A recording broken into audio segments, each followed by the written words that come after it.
Tuhan. Shalom. Tuhan Yesus memberkati kita. Amin. Amin. Haleluya. Ya, saudara sekalian, kita melanjutkan untuk pembelajaran kita. Tema tahun ini adalah cross. Cross artinya adalah salib. Salib Tuhan adalah tanda di dalam setiap persimpangan kehidupan kita. Setiap persimpangan kehidupan di mana kita harus menentukan langkah. Apakah kita harus maju, apakah kita harus berhenti, apakah kita harus mundur, apakah kita harus belok ke kiri atau ke kanan. Itu adalah semua keputusan. Keputusan yang baik akan menghasilkan kualitas hidup yang lebih baik. Keputusan yang salah akan menurunkan kualitas kehidupan kita. Oleh sebab itu kita perlu tanda. Tanda terbaik dalam kehidupan adalah di dalam salib Tuhan.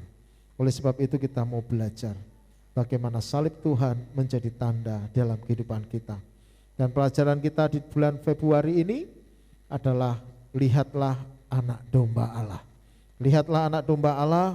Kita sudah belajar pelajaran pertama dan kedua dari Rasul atau dari terakhir Yohanes Pembaptis. Dan kembali pada saat ini dengan pembelajaran Ia inilah anak Allah, terambil dalam 1 Yohanes pasal 29 hingga Yohanes pasal yang pertama ayat 29 hingga ayat yang ke-34. Kita membaca ayat 34, tetapi kita membaca dari ayat yang ke-29. Pagi hari ini kita belajar ayat yang ke-34. Baik, mari kita membaca bersama-sama. Cukup kelihatan? Baca sama-sama ya. 1, 2, 3. Keesokan harinya Yohanes melihat Yesus datang kepadanya dan ia berkata, lihatlah anak domba Allah yang menghapus dosa dunia. Dialah yang kumaksudkan ketika aku katakan kemudian daripadaku akan datang seorang yang telah mendahului aku, sebab ia telah ada sebelum aku. Dan aku pun sendiri pun mula-mula tidak mengenal dia. Tetapi untuk itulah aku datang dan membaptis dengan air, supaya ia dinyatakan kepada Israel.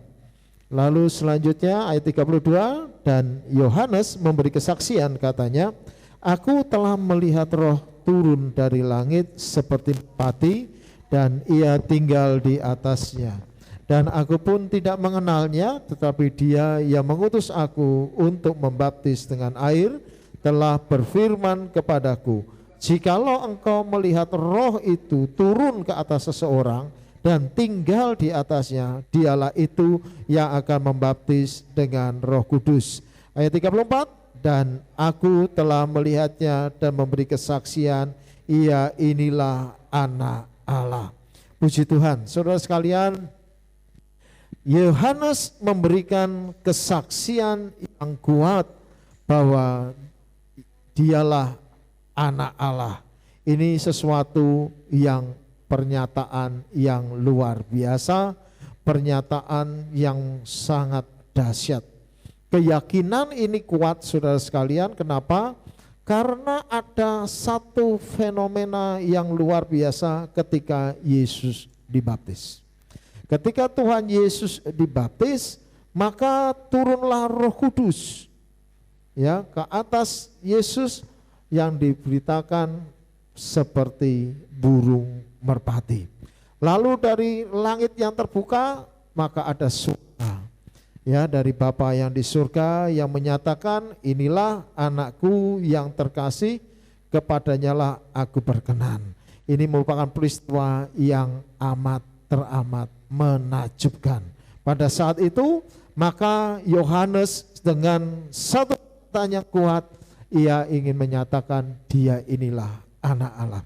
Saudara sekalian, pernyataan yang luar biasa ini sebenarnya pernyataan yang bisa mengancam jiwa. Kenapa? Karena pernyataan ini artinya sebuah penghujatan pada masa itu. Pada masa itu pernyataan tentang anak Allah artinya mensejajarkan satu dengan Tuhan itu sendiri, dengan Allah itu sendiri. Dan saudara harus tahu bahwa Yesus divonis itu karena pernyataan ini, pernyataan bahwa Yesus adalah anak Allah. Tertulis di dalam Matius 26 ayat 63 hingga 64. Tetapi Yesus tetap diam, lalu kata imam besar itu kepadanya, demi Allah yang hidup, katakanlah kepada kami, apakah engkau Mesias, anak Allah atau tidak? Ini pertanyaannya. Lalu Yesus menjawab, engkau telah mengatakannya. Dia mengiyakannya. Dia menyetujui pernyataan daripada imam besar itu. Dan akan tetapi aku berkata kepada, mulai sekarang kamu akan melihat Anak Manusia duduk di sebelah kanan Yang Maha Kuasa dan datang di atas awan-awan di langit. Jadi Tuhan Yesus menyatakan pribadinya di hadapan imam-imam kepala pada saat itu. Maka imam besar itu mengoyakkan pakaiannya dan berkata, ia menghujat Allah, untuk apa kita perlu saksi lagi? Sekarang telah kamu dengar hujatnya. Saudara sekalian, pernyataan tentang Yesus anak Allah itu sesuatu yang luar biasa. Dan Yohanes berani menyatakan itu karena ada fenomena, tidak ada berani yang menangkap Yohanes pada saat itu. Hingga pada akhirnya memang ditanyai dan ditangkap oleh Herodes. Yohanes pun mati, dipenggal, tapi bukan karena pernyataan ini. Pernyataan itu dahsyat, luar biasa saudara. Yesus dihukum oleh karena dianggap menghujat Allah. Saudara sekalian, bukankah sampai saat ini ada banyak sekali orang yang tidak percaya bahwa Yesus Kristus adalah Tuhan dan menganggapnya hanya sebagai manusia biasa. Tetapi bagi kita yang percaya bahwa Yesus Kristus adalah Tuhan dan Juru Selamat. Amin saudara. Oleh karena percaya itulah kita diselamatkan.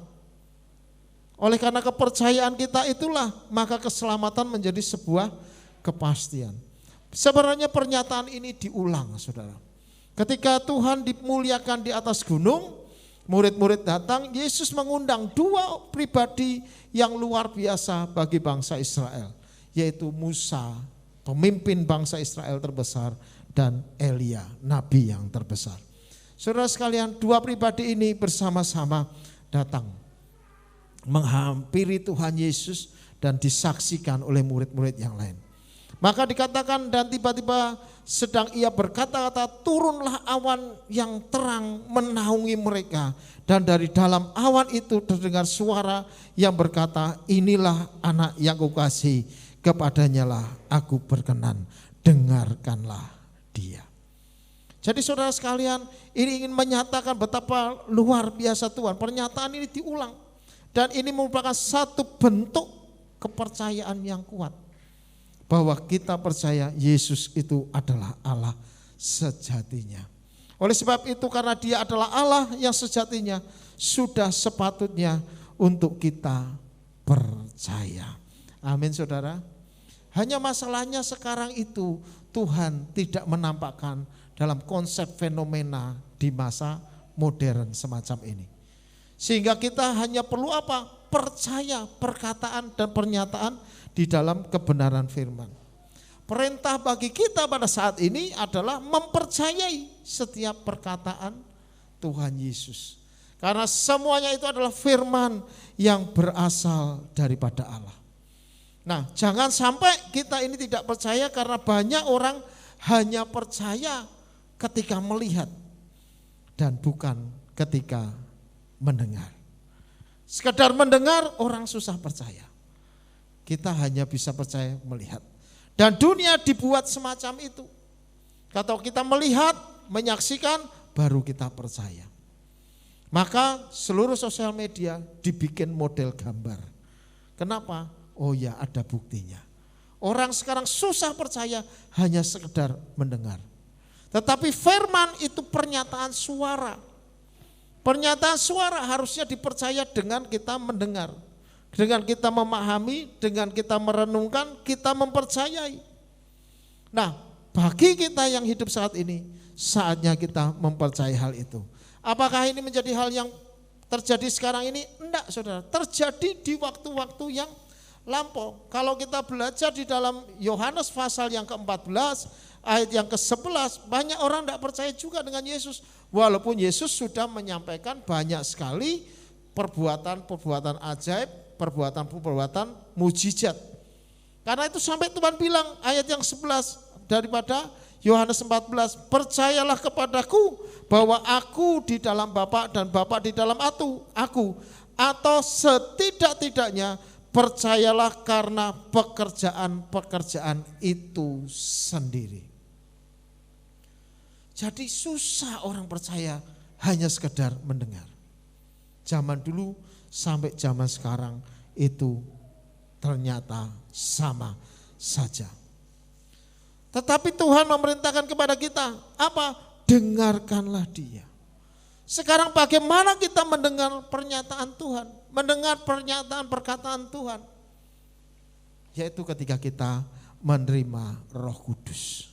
Nah, Tuhan Yesus memberikan Roh Kudus-Nya kepada kita. Amin, saudara. Apa yang diperbuat Tuhan? Tuhan memberikan Roh-Nya kepada kita. Tapi dengan satu syarat, yaitu kita harus mengasihi Yesus dan kita menuruti semua perintahnya. Karena itu firman Tuhan menulis, dan kami adalah saksi dari segala sesuatu.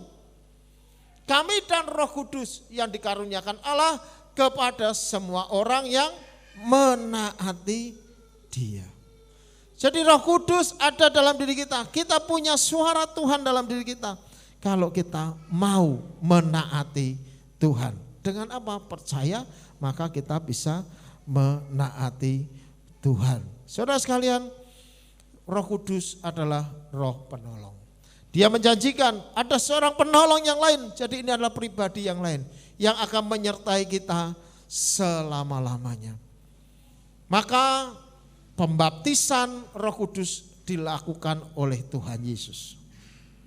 Kalau baptisan air dilakukan oleh manusia, manusia hanya bisa menyatakan tentang pertobatan, penghapusan dosa terjadi di masa lalu kehidupan kita.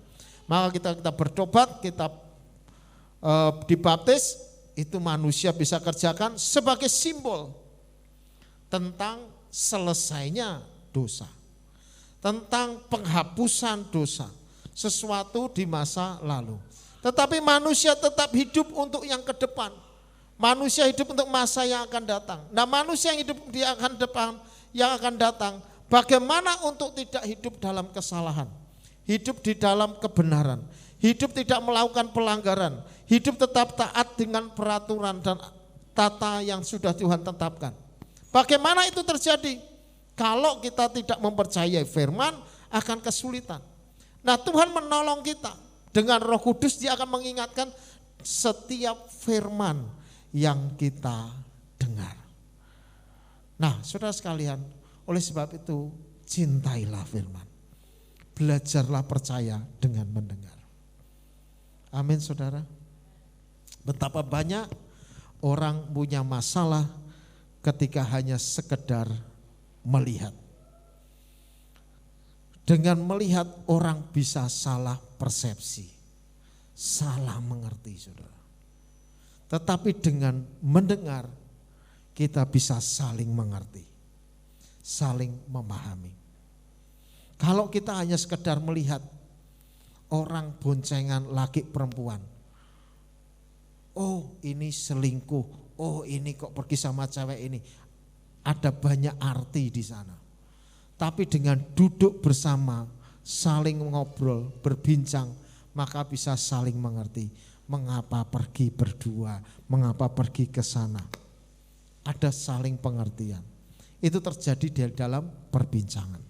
Kalau hanya sekedar melihat, negara bisa sama-sama perang. Tetapi kenapa ada konferensi, ada perbincangan dua bilateral, ada perbincangan antar kepala negara. Karena apa? Supaya saling mengerti, saling memahami. Karena apa? Orang hanya sekedar melihat tidak menghasilkan apa-apa. Tapi dengan bertemu bersama-sama ada menghasilkan persetujuan, ada kongsi kerjasama. Itu terjadi ketika kita saling berbicara. Oleh sebab itu kita sama dengan Tuhan, saudara sekalian. Bagaimana kita bisa mengerti Tuhan? Bagaimana kita bisa memahami kehendak-Nya? Bagaimana kita bisa mengetahui apa yang menjadi kerinduan Tuhan? Berbicaralah kepada Tuhan. Melalui apa? Memahami firman-Nya. Dengarkan Tuhan melalui firman-Nya. Firman Tuhan ini susah untuk dipahami. Saya mengerti karena ini adalah bagian menjadi sastra yang sudah berabad-abad. Sudah ratusan tahun baca kitab Sanskerta aja susah kok, apalagi baca ini. Budayanya berbeda. Kita budaya dengan latar belakang Indonesia, ini budaya dengan latar belakang Yahudi. Susah. Tetapi bukan artinya tidak mungkin. Kenapa? Karena ada Roh Kudus yang akan menolong kita memahami firman. Ketika kita memahami firman, mengetahui kebenaran, saudara sekalian, maka firman itu adalah terang bagi jalan kita. Itu adalah pelita bagi kaki kita. Ketika ada terang, maka ketika ada lubang kita tahu. Kita ada terang, ada batu di tengah jalan kita tahu. Sehingga kita tidak perlu terperosok, kita tidak perlu tersandung. Karena kebenaran firman memberikan kita terang. Dengan kita memahami maksud kebaikan Tuhan dalam diri kita, kita mentaati apa yang ada di dalam kebenaran firman Tuhan. Roh Kudus menerangi kita dengan pernyataannya. Maka sebenarnya kita tidak perlu lagi melakukan banyak kesalahan, pelanggaran, tindakan-tindakan yang tidak diperkenan Tuhan. Kalau kita melakukan pelanggaran-pelanggaran yang tidak diperkenan Tuhan, akibatnya apa? Terputuslah hubungan. Kalau putus hubungan, maka sudah sekarang doa pun tidak didengar. Kalau doa tidak didengar, hasilnya apa saudara? Apa yang menjadi kerinduan, keinginan hati kita tidak akan terlaksana. Maka oleh sebab itu, dengan kita memahami kehendak, keinginan Tuhan, hasilnya akan kembali kepada kita. Kita perlu Roh Kudus. Karena itu saudara sekalian, hal yang kedua yang kita bisa tahu, bahwa Tuhan Yesus satu-satunya pribadi yang akan membaptis kita dengan Roh Kudus. Arti kata membaptis artinya kita seluruhnya membasahi diri kita. Mengalirkan keseluruhannya di dalam diri kita, menghasilkan pribadi yang baru dengan Roh Kudus. Kalau baptisan air menghasilkan satu pernyataan iman pertobatan, bersih dosa dari masa lalu. Tetapi yang ke depan kita perlu yang namanya penyelesaian di dalam kehidupan kita yang bisa dihasilkan hanya kalau ada baptisan Roh Kudus. Oleh sebab itu baptisan Roh Kudus akan sangat berguna untuk kehidupan di masa depan. Setelah dosa kita dihapus, kita mau apa? Seringkali setelah kita dibaptis, loh kok cobaannya semakin banyak. Ketika selesai dibaptis keluar, kok kehidupan semakin susah. Nah, kenyataan ini membuktikan manusia yang kosong karena dibersihkan dari dosa itu harusnya diisi dengan yang baru, yaitu Roh Kudus. Ingat ketika Yesus mengusir roh jahat lalu keluar, Tuhan bilang apa saudara? Kalau ini kosong bersih, setan akan lihat lagi, loh kok kosong, kok bersih. Dia akan datang lagi dan membawa apa? Temannya 7 yang lebih jahat. Karena itu orang yang sudah pernah mengenal Tuhan, bertobat, kemudian murtad, lebih jahat kelakuannya daripada orang yang tidak mengenal Tuhan sebelumnya. Maka saudara sekalian, perlu Roh Kudus, kita perlu dibaptis, dipenuhi seluruh kehidupan kita dengan Roh Kudus. Oleh Roh Kudus kita akan bebas, hidup bebas sesuai dengan kehendak Allah. Bukan hidup bebas sebebas-bebasnya, boleh melakukan dosa lagi, bukan. Tapi bebas sesuai dengan kehendak Allah. Yang tadinya menjadi musuh Tuhan karena ada dosa. Yang tadinya terpisah daripada Allah karena dosa. Tetapi kita hidup bebas sesuai dengan kehendak Allah. Artinya kita hidup dalam anugerah Tuhan. Dengan kasih sayang Tuhan. Dengan karunia Tuhan. Hidup mungkin menekan kehidupan kita ketika jasmani ini ada dalam dunia. Tapi percaya ada pertolongan Tuhan. Ada yang menopang kehidupan kita. Ada yang memulihkan kita ketika kita jatuh. Itu kenapa? Ada kebebasan dalam kehendak Tuhan. Tuhan berkehendak menolong kita. Tuhan berkehendak untuk apa? Menopang hidup kita. Tuhan berkehendak untuk menyembuhkan sakit penyakit kita. Tuhan berkehendak membuat hidup kita lebih baik di masa-masa yang akan datang. Itu terjadi kalau ada baptisan Roh Kudus dalam diri kita. Pastikan kita sudah mengalami baptisan Roh Kudus. Amin saudara. Siapa yang bisa melakukan? Hanya Tuhan Yesus. Jangan minta saya. Karena saya tidak bisa baptis saudara dengan Roh Kudus. Saudara harus penuh dengan kerinduan datang kepada Tuhan.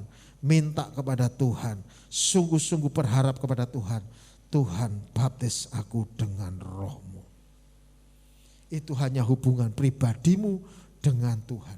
Bagaimana caranya Pak? Teknisnya bagaimana? Gampang, minta sama Bapak. Bagaimana minta sama Bapak? Gampang saja.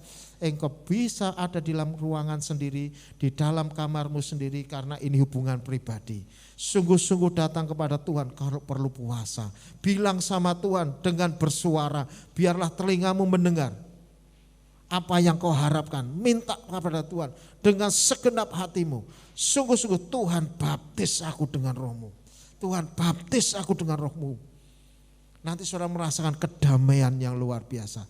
Tuhan menjamah engkau, Tuhan menghampirimu, engkau akan merasakan kedamaian yang luar biasa. Loh kok pikirannya masih terkait dengan yang jasmani, masih mumet dengan pikiran-pikiran dalam dunia ini. Tidak apa-apa, tekan terus jasmanimu. Patahkan semua kerinduan jasmanimu. Minta sungguh-sungguh sama Tuhan. Tuhan jamah aku. Baptis aku dengan Roh Kudus. Baptis aku dengan Roh Kudus. Amin saudara. Saya tidak tahu seberapa banyak saudara sudah melakukan itu. Atau saudara cuma beranggapan, oh saya sudah dipenuhi Roh Kudus. Ini berbeda sekali. Minta sama Tuhan, baptis Roh Kudus. Loh saya sudah bisa berbahasa roh. Berbahasa roh itu karunia. Berbeda dengan baptisan Roh Kudus. Minta sama Tuhan baptis Roh Kudus. Kenapa saudara sekalian lihat? Kenapa kita perlu Tuhan membaptis Roh Kudus? Tuhan menyampaikan dua hal. Yang pertama bahwa Roh Kudus itu seperti angin. Ketika ditanya Nikodemus, angin bertiup kemana ia mau dan engkau mendengar bunyinya. Tetapi engkau tidak tahu dari mana ia datang dan kemana ia pergi. Demikian halnya tiap-tiap orang yang lahir dari Roh. Maka seperti angin, Roh Kudus. Lalu yang kedua adalah seperti air, saudara. Ketika dengan perempuan Samaria, barang siapa percaya kepadaku seperti yang dikatakan oleh kitab suci ini, di dalam hatinya akan mengalir aliran air hidup. Yang dimaksudkan ialah roh yang akan diterima oleh mereka yang percaya kepadanya. Jadi seperti angin dan seperti air. Saudara tahu setiap orang tidak bisa lepas dari dua unsur ini. Udara, oksigen dan air. Orang dehidrasi itu hidupnya susah. Tidak tahu apa-apa, tiba-tiba lemes gitu aja saudara. Kekurangan oksigen, saudara tahu orang yang sakit corona itu kekurangan oksigen. Kalau ditens jari saudara kurang dari 95, cepat-cepat berpikir baik-baik. Istirahat betul. Ya. Oksigen itu penting. Orang susah nafas karena paru-parunya penuh dengan virus corona. Karena itu jaga protokol baik-baik. Kesulitan nafas harus pakai ventilator. Itu kesulitan yang luar biasa. Orang tidak bisa hidup dari dua unsur ini. Harus ada oksigen, udara, angin, dan air. Saudara, orang bisa dipuaskan dengan itu. Coba kalau orang lagi sesak lalu tiba-tiba plong. Kayak orang yang sakit asma itu saudara. Ada bantuan oksigen, itu luar biasa. Lega. Orang yang kehausan seperti di padang gurun, ketemu dengan oas, ketemu dengan sumber air, wah itu luar biasa. Dahaga lepas, itu luar biasa. Nah saudara sekalian, sumber kepuasan kehidupan ini bukan berasal dari luar, tapi berasal dari Roh Kudus yang hidup di dalam diri kita.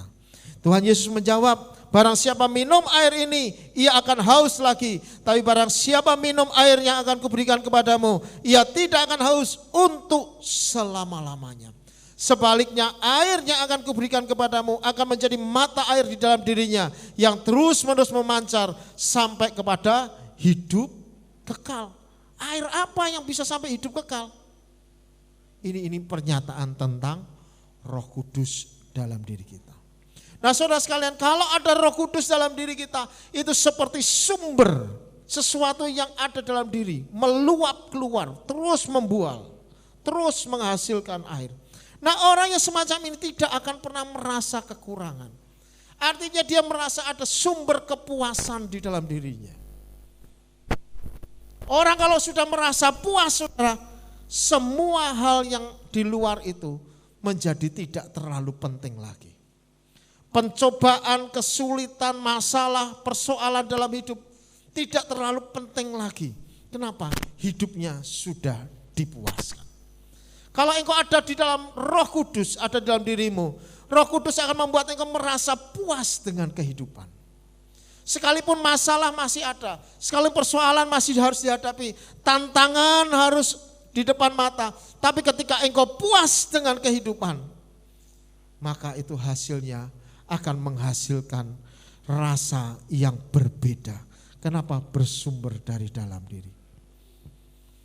Banyak orang tidak puas dengan keluarganya, tidak puas dengan suami, tidak puas dengan istri, tidak puas dengan anak-anak. Anak-anak tidak puas dengan orang tuanya. Banyak terjadi perselisihan antara menantu dan mertua. Kenapa? Tidak puas. Kenapa tidak puas? Oh ini kurang, ini ngomongnya atos, ini gini macam-macam. Wow, alasannya banyak untuk tidak suka sama orang. Kenapa? Karena mereka hanya sekedar menggantungkan kepuasan dari luar dirinya. Mengharapkan orang lain berubah, suamiku berubah, istriku berubah, anakku harus lebih baik, dan lain sebagainya. Bisnis harus lancar. Menggantungkan kepuasan dari luar akan senantiasa merasa kehausan, merasa kekurangan, merasa tidak puas, tidak akan pernah ada selesainya. Oleh sebab itu Tuhan memberitahukan kepada kita, kalau ada baptisan Roh Kudus, engkau minta ada kepuasan dalam dirimu. Kepuasan itulah yang akan mendorong engkau bisa merasa puas dalam semua keadaan. Dalam semua situasi hidupmu, kamu tidak perlu stres, tidak perlu lagi mengalami masa-masa berat. Tidak perlu depresi karena masalah sukar. Karena kita percaya kuasa Tuhan yang bekerja. Saudara sekalian, dua unsur air dan angin diperlukan dalam hidup kita. Itu seperti Roh Kudus dalam diri kita. Engkau tidak bisa lepas dari Roh Kudus. Engkau perlu Roh Kudus. Oleh sebab itu saudara sekalian, bukan perkara engkau bisa atau tidak bisa berbahasa roh, tetapi perkaranya apakah engkau pernah dibaptis oleh Roh Kudus. Yohanes ingin menyatakan, itulah anak domba Allah. Lihat, perhatikan, saksikan bagaimana anak domba Allah bekerja. Kalau dia membaptismu dengan Roh Kudus. Oleh sebab itu kalau engkau belum pernah melakukan itu, lakukanlah di rumah. Kerjakan. Oh di rumah sumpah ya Pak, enggak bisa. Ini karena banyak sekali pekerjaan di rumah juga sama dagang. Susah saya konsentrasi ke gereja. Tak bukai pintu. Minta sendiri sama Tuhan. Bilang sama Tuhan, Tuhan engkau baptis aku dengan Roh Kudus. Aku perlu baptis dengan Roh Kudus. Tapi apakah harus seperti itu? Ya enggak juga. Karena Tuhan bisa membaptismu kapanpun. Ketika engkau naik motor, ketika Tuhan sedang meringkupimu, engkau perlu baptisan Roh Kudus, mengalami itu, berhenti di pinggir. Terkadang engkau bisa menangis sedemikian rupa ketika Tuhan melawat dirimu, membaptismu dengan Roh Kudus. Tidak apa-apa, mending kalah izin daripada tidak mendapatkan Roh Kudus. Mending kalah izin, lo dilihat kok nangis kenapa? Di pinggir jalan. Tidak apa-apa. Karena setiap orang yang dilawat Tuhan, mengalami baptisan Roh Kudus, tidak ada satupun yang kuat. Pasti dia mengalami proses perubahan diri. Itulah sebabnya disebut sebagai yang benar-benar lahir baru. Amin saudara. Saya berharap kita semua mengalami apa yang Tuhan kerjakan, Tuhan Yesus lakukan. Karena itulah pernyataan yang luar biasa. Hanya Allah yang bisa memberikan Roh Kudus. Yesus memberikan Roh Kudus bagimu. Mintalah kepadanya supaya dia memenuhimu, membuat engkau puas dalam hidupmu melalui kuasa Roh Kudus. Tuhan Yesus memberkati. Kita akan sambung kembali firman Tuhan setelah ini melalui kanal YouTube kita atau melalui Facebook kita, GBI Bawangan. Kita lanjutkan bagian yang kedua, yaitu Ia adalah anak Allah.